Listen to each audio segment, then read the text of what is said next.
أعوذ بالله من الشيطان الرجيم بسم الله الرحمن الرحيم يا أيها الذين آمنوا إن كثيرا من الأحبار والرهبان ليأكلون أموال الناس بالباطل ويصدون عن سبيل الله والذين يكنزون الذهب والفضة ولا ينفقونها في سبيل الله فبشرهم بعذاب علیم۔ ترجمہ: اے ایمان والو، اکثر علماء اور عابد لوگوں کا مال ناحق کھا جاتے ہیں اور راہ اللہ سے روک دیتے ہیں، اور جو لوگ سونے چاندی کا خزانہ کرتے ہیں اور راہ اللہ میں خرچ نہیں کرتے، انہیں دردناک عذابوں کی خبر پہنچا دیں۔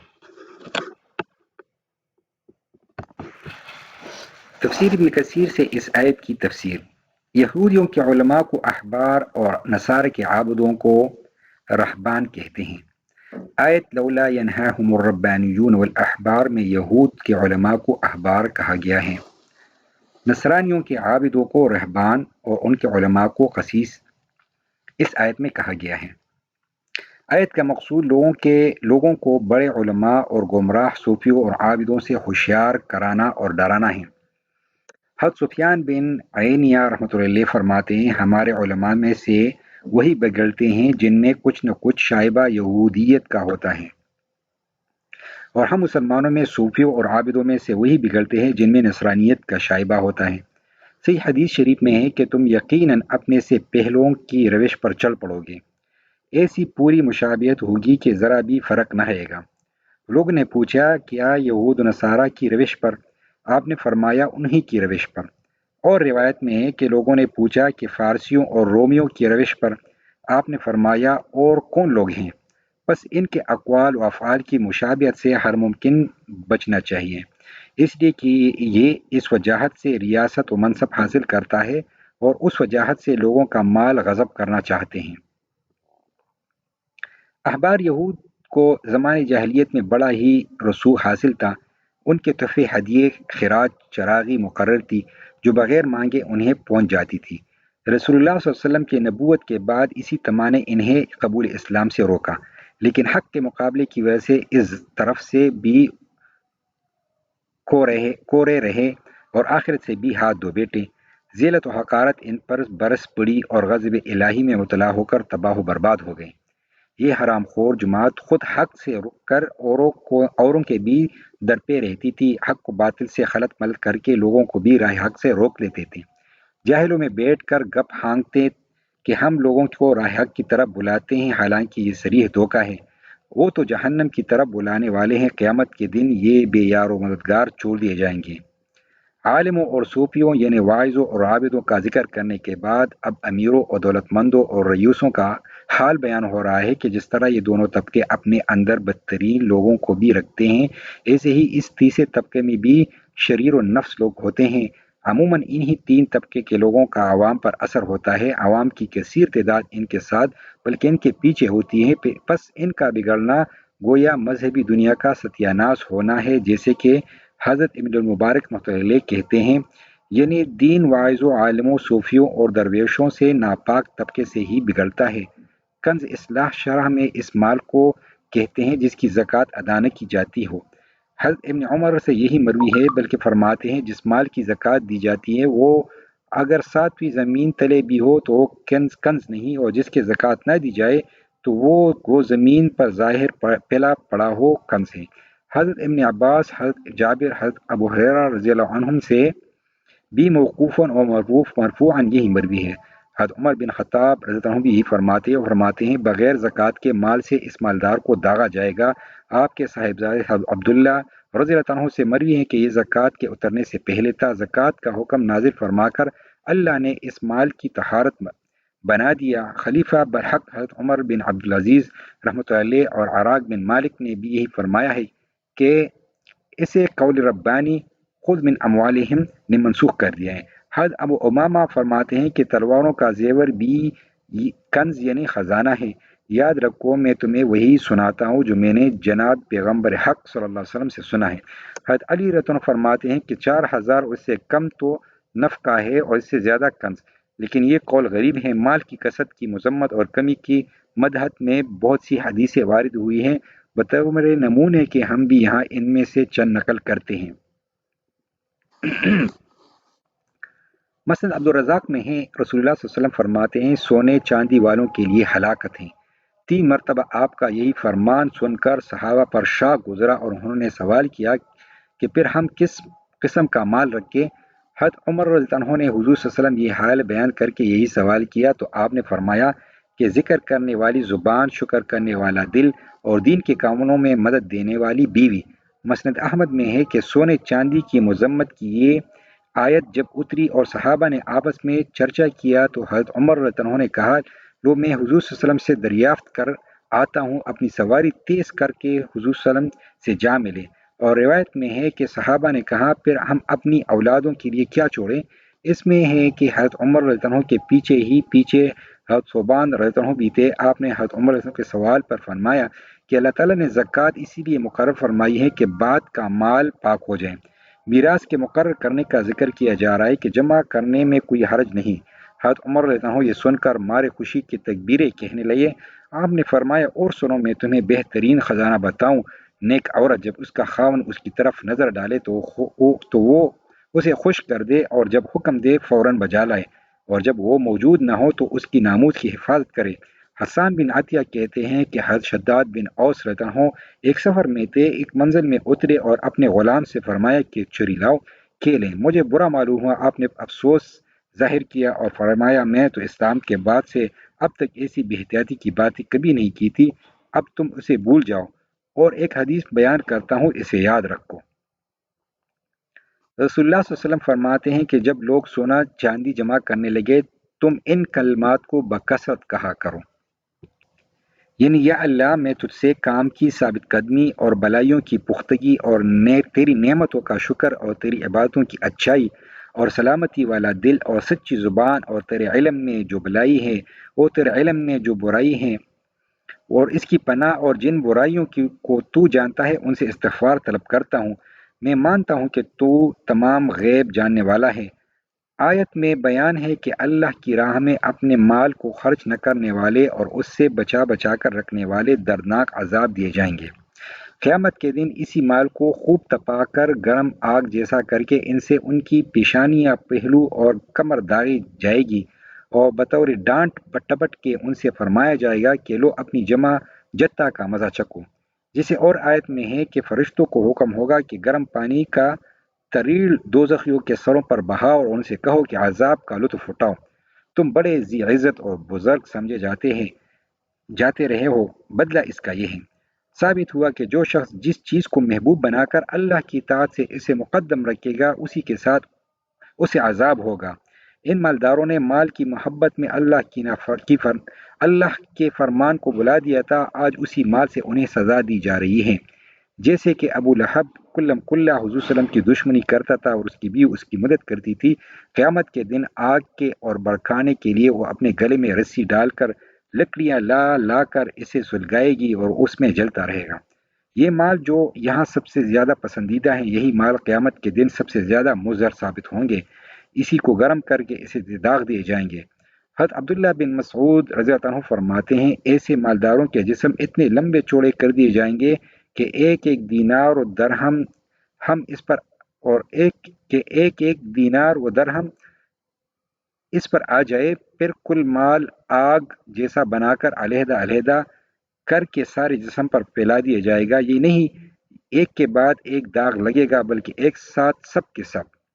مرفوعاً بھی یہ روایت آئی ہے لیکن اس کی سند صحیح نہیں، واللہ اعلم۔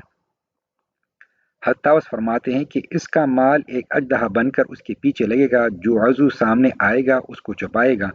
رسول اللہ صلی اللہ علیہ وسلم فرماتے ہیں جو اپنے بعد خزانہ چھوڑا جائے اس کا وہ خزانہ قیامت کے دن زہریلا اژدہا بن کر جس کی آنکھ پر نقطے ہوں گے اس کے پیچھے لگے گا۔ یہ بھاگتا ہوا پوچھے گا کہ تو کون ہے؟ وہ کہے گا تیرا جمع کردہ اور مرنے کے بعد چھوڑا ہوا خزانہ۔ آخر اسے پکڑ لے گا اور اس کا ہاتھ چھپا جائے گا، پھر باقی جسم بھی۔ صحیح مسلم وغیرہ میں ہے کہ جو شخص اپنے مال کی زکوٰۃ نہ دے اس کا مال قیامت کے دن آگ کی تختیوں جیسا بنا دیا جائے گا اور اس سے اس کی پیشانی، پہلو اور کمر داغی جائے گی۔ 50,000 سال تک لوگوں کے فیصلے ہو جانے تک تو اس کا یہی حال رہے گا۔ پھر اسے اس کی منزل کی راہ دکھائی جائے گی، جنت کی طرف یا جہنم کی طرف۔ امام بخاری اسی آیت کی تفسیر میں فرماتے ہیں کہ زید بن وہب حضرت ابو ذر رضی اللہ عنہ سے زبدہ میں ملے اور دریافت کیا تم یہاں کیسے آئے ہو؟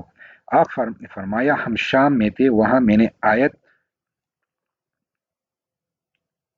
والذین یکنزون کی تلاوت کی تو حضرت معاویہ رضی اللہ عنہ فرمایا یہ آیت ہم مسلمانوں کے بارے میں نہیں، یہ تو اہل کتاب کے بارے میں ہے۔ میں نے کہا ہمارے اور ان کے سب کے حق میں ہے۔ اس میں میرا ان کا اختلاف ہو گیا۔ انہوں نے میری شکایت کا خط درباری عثمانی میں لکھا، خلافت کا فرمان میرے نام آیا کہ تم یہاں چلے آؤ۔ جب مدینہ پہنچا تو چاروں طرف سے مجھے لوگوں نے گھیر لیا، اس طرح بھیڑ لگ گئی کہ گویا انہوں نے اس سے پہلے مجھے دیکھا ہی نہیں تھا۔ عرض میں نے مدینے میں ٹھہرا لیکن لوگوں کی آمد و رفت سے تنگ آ گیا۔ آخر میں نے حضرت عثمان رضی اللہ عنہ سے شکایت کی تو آپ نے مجھے فرمایا کہ تم مدینہ کے قریب ہی کسی صحرا میں چلے جاؤ۔ میں نے اس حکم کی بھی تعمیل کی، لیکن یہ کہہ دیا کہ واللہ جو میں کہتا تھا اسے ہرگز نہیں چھوڑ سکتا۔ آپ کا خیال یہ تھا کہ بال بچوں کے کھلانے کے بعد جو بچے اسے جمع کر رکھنا مطلقاً حرام ہے، اسی کا آپ فتویٰ دیتے تھے اور لوگوں میں پلاتے تھے اور لوگوں کو بھی اس پر آمادہ کرتے تھے، اس کا حکم دیتے تھے اور اس کے مخالف لوگوں پر بڑا ہی تشدد کرتے تھے۔ حضرت معاویہ رضی اللہ عنہ نے آپ کو روکنا چاہا کہ کہیں لوگوں میں عام ضرر نہ پھیل جائے، یہ نہ مانے تو آپ نے خلافت سے شکایت کی۔ امیر المومنین نے انہیں بلا کر زبدہ میں تنہا رہنے کا حکم دیا۔ آپ وہیں حضرت عثمان رضی اللہ عنہ کی خلافت میں ہی رحلت فرما گئے۔ حضرت معاویہ رضی اللہ عنہ نے بطور امتحان ایک مرتبہ ان کے پاس 1000 اشرفیہ بھجوائی۔ آپ نے شام سے قبل سب ادھر ادھر راہ اللہ خرچ کر ڈالی۔ شام کو وہی صاحب جو انہیں صبح کو 1000 اشرفیہ دے گئے تھے وہ آئے اور کہا مجھ سے غلطی ہو گئی، امیر معاویہ نے وہ اشرفیہ اور صاحب کے لیے بھجوائی تھی، میں نے غلطی سے آپ کو دے دی، وہ واپس کیجیے۔ آپ نے فرمایا تم پر آفرین ہے، میرے پاس تو اب ان میں سے ایک پائی بھی نہیں۔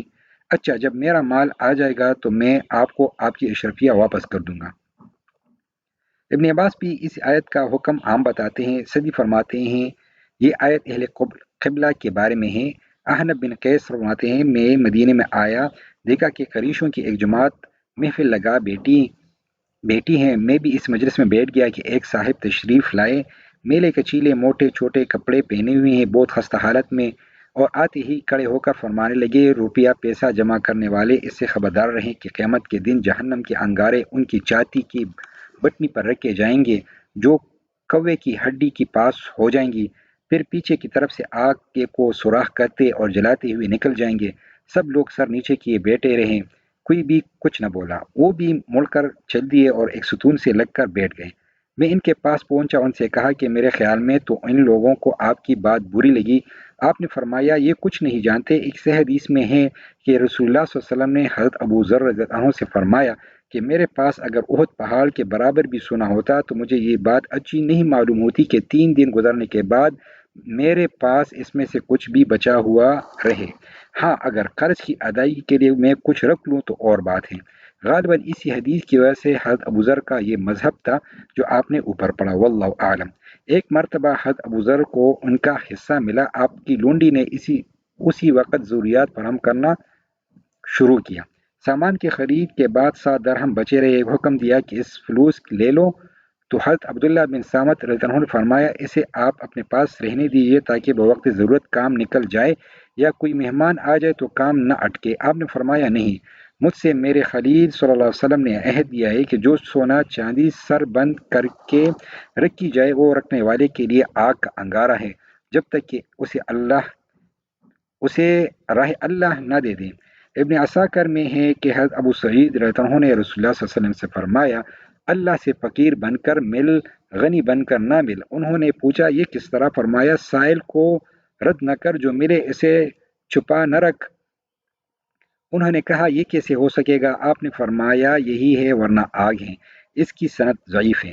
اہل صفحہ میں ایک صاحب کا انتقال ہو گیا، 2 دینار یا 2 درہم پس انداز کیے ہوئے نکلے۔ آپ نے فرمایا یہ آگ کے 2 داغ ہیں، تم لوگ اپنے ساتھی کے جنازے کی نماز پڑھ لو۔ اور روایت میں ہے کہ ایک لہر صفا کے انتقال کے بعد ان کی تہمت کی آنٹی میں سے 1 دینار نکلا۔ آپ نے فرمایا ایک داغ آگ کا، پھر دوسرے کا انتقال ہوا، ان کے پاس سے 2 دینار برآمد ہوئے۔ آپ صلی اللہ علیہ وسلم نے فرمایا یہ 2 داغ آگ کے ہیں۔ فرماتے ہیں جو لوگ سرخ و سفید یعنی سونا چاندی چھوڑ کر مرے، ایک ایک قیراط کے بدلے ایک ایک تختی آگ کے بنائے جائے گی، اور اس کے قدم سے لے کر توڑی تک اس کے جسم میں اس آگ سے داغے کیے جائیں گے۔ آپ صلی اللہ علیہ وسلم کا فرمان ہے کہ جس نے دینار سے دینار اور درہم سے درہم ملا کر جمع کر کے رکھ چھوڑا، اس کے کال کشادہ کر کے پیشانی اور پہلو اور کمر پر اس سے داغ دیے جائیں گے، اور کہا جائے گا یہ ہے جسے تم اپنے جانوں کے لیے خزانہ بناتے رہے، اب اس کا بدلہ چک لو۔ اس کا راوی ضعیف، کذاب و متروک ہیں۔ نبی کریم صلی اللہ علیہ وآلہ وسلم کے احادیث۔ حضرت عبداللہ بن عمر رضی اللہ عنہ سے روایت ہے کہ ایک عورت رسول اللہ صلی اللہ علیہ وسلم کی خدمت میں حاضر ہوئی، اس کے ساتھ اس کی ایک بچی تھی، اس بچی کے ہاتھ میں سونے کے 2 موٹے موٹے کنگن تھے۔ آپ صلی اللہ علیہ وسلم نے اس سے پوچھا کیا تم ان کی زکوٰۃ دیتی ہو؟ اس نے کہا نہیں۔ آپ صلی اللہ علیہ وسلم نے فرمایا کیا تمہیں یہ اچھا لگے گا کہ قیامت کے روز اللہ تعالیٰ تمہیں آگ کے 2 کنگن ان کے بدلے میں پہنائے؟ عبداللہ بن عمر بن عاص رضی اللہ عنہ کہتے ہیں کہ اس عورت نے دونوں کنگر اتار کر انہیں رسول اللہ صلی اللہ علیہ وسلم کے سامنے ڈال دیے اور بولی یہ اللہ اور اس کے رسول کے لیے ہیں۔ سنن ابی داود حدیث 1563۔ ایک اور حدیث میں ہے، حضرت ابو ہریرہ رضی اللہ عنہ نے بیان کیا کہ رسول اللہ صلی اللہ علیہ وسلم نے فرمایا کہ جسے اللہ نے مال دیا اور اس نے اس کی زکوٰۃ نہیں ادا کی تو قیامت کے دن اس کا مال نہایت زہریلے گنج سام کی شکل اختیار کر لے گا۔ اس کی آنکھ کے پاس 2 سیاہ نقطے ہوں گے جسے سام کے ہوتے ہیں، پھر وہ سام اس کے دونوں جبڑوں سے اسے پکڑ لے گا اور کہے گا کہ میں تیرا مال اور تیرا خزانہ ہوں۔ اس کے بعد آپ صلی اللہ علیہ وسلم نے یہ آیت پڑھی، اور وہ لوگ یہ گمان نہ کرے کہ اللہ تعالیٰ نے انہیں جو کچھ اپنے فضل سے دیا ہے وہ اس پر بخل سے کام لیتے ہیں کہ ان کا مال ان کے لیے بہتر ہے، بلکہ وہ برا ہے جس مال کے معاملے میں انہوں نے بخل کیا، قیامت میں اس کا توق بنا کر ان کی گردن میں ڈالا جائے گا۔ صحیح بخاری حدیث 1403۔